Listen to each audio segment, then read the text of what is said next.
I'm Keely Eure here with Shotgun Spratling for your big game preview, Pac-12 Tournament edition. Now, USC is taking on Utah. We found that out on Wednesday night after the result of the Utah-Washington matchup. Shotgun, what did you take away from that game and who USC is going to face again? A lot of points scored in that game. Utah wins 98-95.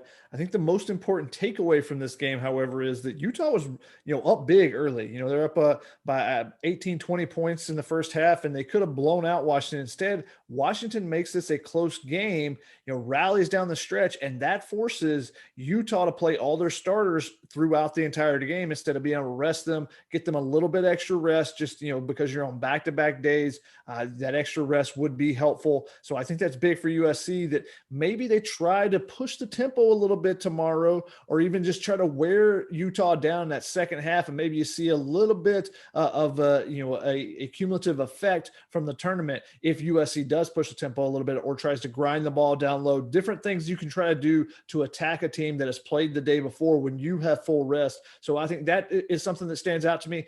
And then just also that Utah gave up 95 points to one of the worst teams in the conference, to Washington. Washington, made some big shots down the stretch to try to get them back into it, but they also had plenty of open looks. The defense was not very good on the Utah sideline. So we'll see if USC can exploit that as well. And if they knock down some shots, I don't think it'll be that close of a ball game, the way it was in this one against Washington.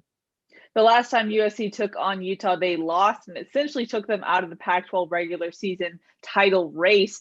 Now that we've had some time away from it, Shotgun, does that loss make any more sense? I know Andy Enfield said that looking at the tape, it looked like they were just playing at 50% effort in the second half.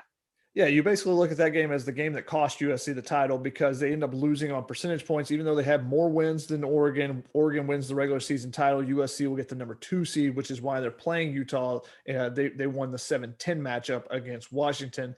So, looking back at it, no, it's still inexplicable if they would lose that game because Utah's not that great of a team. They're only 12-12 right now. They've got 2 good players, and if you take those 2 good players away, they pretty much can't do much on offense. They don't have any playmakers outside of Timmy Allen, outside of Alfonso Plummer, and USC matches up really well against Timmy Allen because he's like a 6'8" big man. He tries to extend a little bit, but he doesn't shoot threes a lot. So, he can't really bang against USC 7-footers. They just use their length to block his shots, and they really frustrated him in that first game. And when USC won by 18 points, I think it was, they really frustrated Plummer. In that game, those 2 guys were 5 for 25, and they had 12 combined points. Much different in the second game when both those guys, I think, had 11 points in the second half, and both, were the 2 leading scorers for Utah with 18 and 20 or something like that. So that's the difference in that game, was those 2 guys getting hot, and other guys made some shots as well, but USC just did not defend well. They were basically looked like they were in slow motion in the second half. They were very lethargic. And part of that was it was the 4th game in 8 days. Traveling on that mountain road trip. There are some excuses there, but it's still inexplicable with the way that USC has played all season versus the way Utah has shown they played. This is an opportunity for USC to get a little revenge, go in there and show that, that was a fluke game and that they're a much better team than Utah is if they go in and take care of business in this Pac-12 tournament. In that sense, Shotgun, what are the keys to the game for the Trojans? How can they come out this time with a win? Well, it starts with that defensive energy.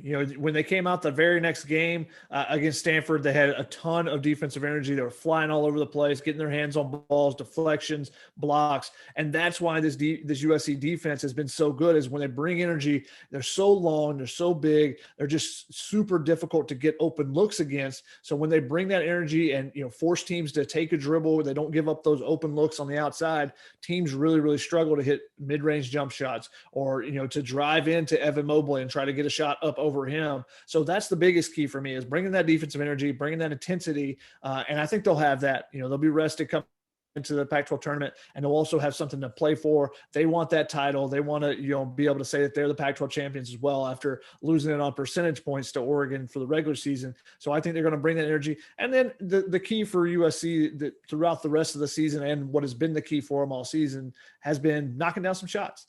That means knocking down some 3-pointers, and that opens up the defense for Evan Mobley and Isaiah Mobley down low, but also knocking down your free throws. If they knock down shots, they're one of the most dangerous teams in the nation. Now, Utah is, I guess, part one of a possible revenge tour for USC. USC could go on to part two of a revenge tour. What does that look like in the next matchup, potentially, Shotgun? Yeah, if they beat Utah, if they can take care of business against the Utes, they're the higher seed. And if the seeds play out, then Colorado would play the winner of the Cal Sanford game, which is going on right now as we're taping this. They'll play the winner of that, and if the seeds play out again, they'll play Colorado in the semifinals for a chance to go to the championship. Colorado's a team that's beaten USC twice this season. That means including on the mountain trip when they also lost to Utah, but at home, the only team that beat them at home in the conference season, I believe. So, this is an opportunity for them to show Colorado's a team that's beat them 6 straight times. Can you get over that hump? Can you prove, something to yourself, have a little moxie about you that, hey, no team is going to beat us like that. We're going to get some revenge on this. And if you go a little bit further, it's not exactly revenge, but a chance to beat Oregon potentially if the seeds play out, and there's always some upsets. So we'll see how it does happen. But if they do play Oregon in the title game, if it's 1 versus 2, that's an opportunity to kind of prove themselves, since Oregon got the regular season title, even though, again, USC had more conference wins. USC also blew out Oregon when they played them in the one time that they matched up at the Galen Center. So it'd be an opportunity for USC to kind of prove itself. And all 3 of those games we talk about are important because they could all factor into their seeding, in the NCAA tournament. USC sitting around a 5 or 6 right now in most of the brackets, the bracketology experts and what they say. They could push themselves up to a 4, maybe even a 3, depending on how the outcomes of some other tournaments go. Just because you got to make sure you take care of Utah, because that's a resume deflator, because that's going to be a quad 3 game, I believe, maybe a quad 2, depending on where Utah ends up after this Washington game.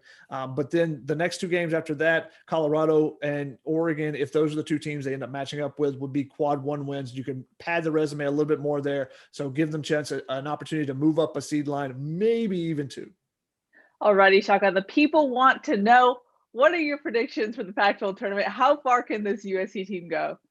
Look, they obviously have the talent to be able to take it all the way. They could win the championship. I think it's going to be really tough with those back-to-back matchups, potentially against Colorado and Oregon, because Colorado is a team they've really struggled with, and Oregon is the hottest team in the conference. Oregon, outside of that first half against USC when they really struggled and USC put it on them, outside of that, they have basically played pretty great basketball for a month now. That's the only game that they've lost. I think it's 11 or 12 or something like that they've won. They've come back from a second COVID pause. They lost their opener after that, but since then they haven't lost outside of that USC game, and they played really well. The UCLA first half, they struggled a little bit, but they showed what they're capable of in the second half there. They've got some dynamic pieces with Will Richardson, the left-handed point guard. They got a lot of lefties on the team too, which makes them a unique team to defend. But they've got some big pieces. Chris Duarte, who was the AP player of the year for the Pac-12, while Evan Mobley, let's give him his props once again for being the player of the year, the freshman of the year, and the defensive player of the year.